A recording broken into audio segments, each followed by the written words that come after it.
خدا کا کلام ہمارے قدموں کے لیے چراغ اور راہ کے لیے روشنی ہے۔ اس روشنی میں آج ہم دیکھیں گے پیدائش کی کتاب، اس کا 3 باب اور 6 سے 7 تک پڑھیں گے۔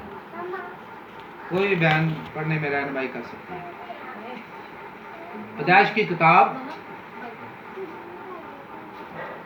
اس کا 3 باب اور اس کی 6 سے 7 ہے۔ جلدی کیجیے۔ 3 باب 7 ہے، 6 ہے، 6 سے 7 ہے۔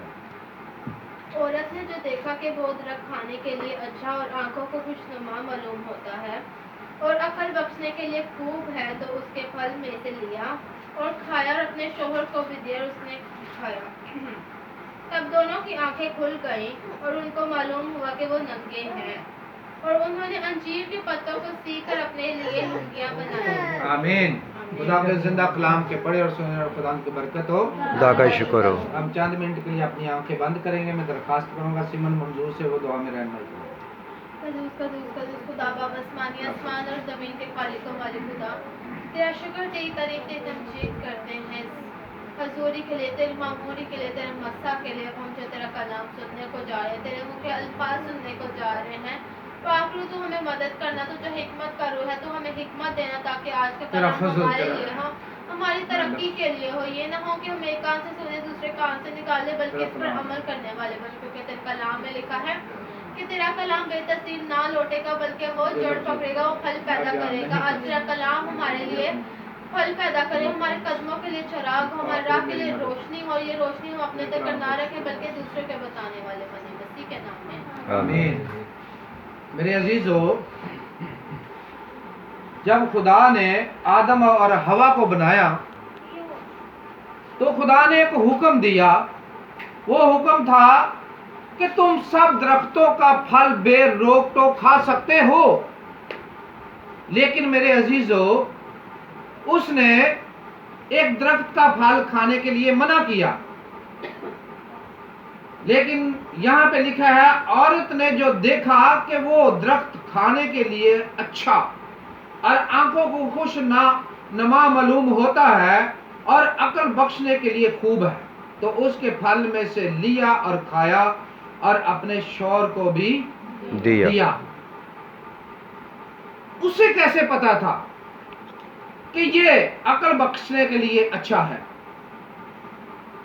کیونکہ شیطان نے اسے کہا کہ خدا نے جس کی بابت آپ کو روکا ہے، اس نے کہا ہے اگر تم کھاؤ گے تو تمہاری آنکھیں کھل جائیں گی۔ اس نے آپ کو غلط کہا ہے، لیکن میرے عزیزو، انہوں نے خدا کے حکم کو ٹال دیا اور وہ پھل کھا لیا۔ تو یہی شیطان چاہتا تھا۔ شیطان کا آپ کو پتا ہے کہ کون ہے؟ وہ ایک فرشتہ تھا، آسمان پہ خدا کے ساتھ رہتا تھا، سب سے بڑا فرشتہ تھا۔ اس کا نام کیا تھا؟ بعد میں لوسیفر ہوا، اور وہ سب سے بڑا فرشتہ تھا، سارے فرشتوں پر مقرر تھا،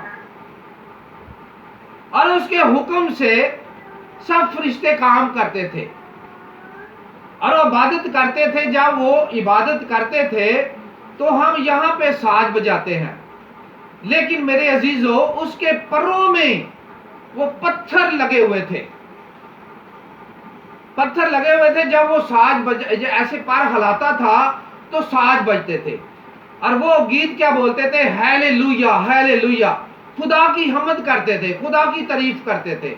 تو میرے عزیزو، شیطان نے سوچا، شیطان نے دیکھا کہ میری تو بڑی پاور ہے، میری بڑی پاور ہے، مجھے اختیار ہے کہ میں جو کچھ مرضی کر سکتا ہوں۔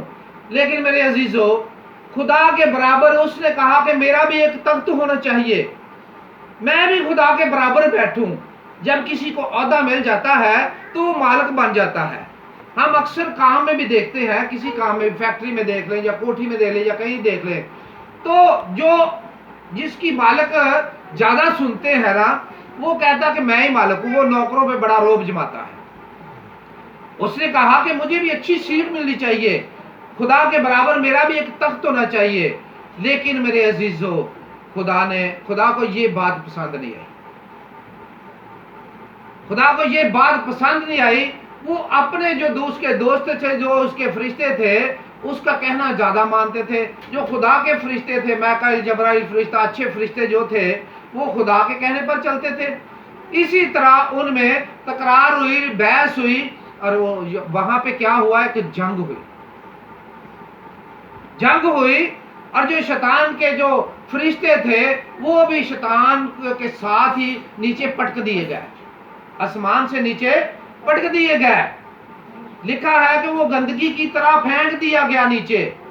جڑا فرشتہ خدا کے ساتھ ہر وقت رہتا تھا, باغ عدن میں بھی ساتھ رہتا, وہ پتھروں میں رہتا تھا, اتنے اچھے پتھروں میں رہتا تھا. میرے عزیزوں, خدا کے ساتھ ہر وقت رہتا تھا, جہاں خدا جاتا تھا اس کے ساتھ جاتا تھا. میرے عزیزوں, وہ گندگی کی طرح پھینک دیا گیا. جس طرح ارشاد گندگی دوسرے گھر میں پلاٹ میں پھینک دیتی ہے, وہ آسمان سے نیچے پھینکا گیا. میرے عزیزوں, جب ہم خدا کا حکم نہیں مانتے تو میرے عزیزوں اسی شیطان کی طرح ہم بھی پھینک دیے جاتے ہیں. بیماریوں میں, تکلیفوں میں, تنگیوں میں پھینک دیے جاتے ہیں. میرے عزیزوں, آپ ذرا سوچیں کہ خدا کا حکم ماننا چاہیے یا نہیں ماننا چاہیے؟ ماننا چاہیے. اس نے نہیں مانا تو وہ پھینک دیا گیا. لیکن اس نے پھر بھی وہ باز نہ آیا, اس نے توبہ نہ کی. اس نے کہا کہ میں لوگوں کو خدا کے خلاف بھڑکاتا ہوں.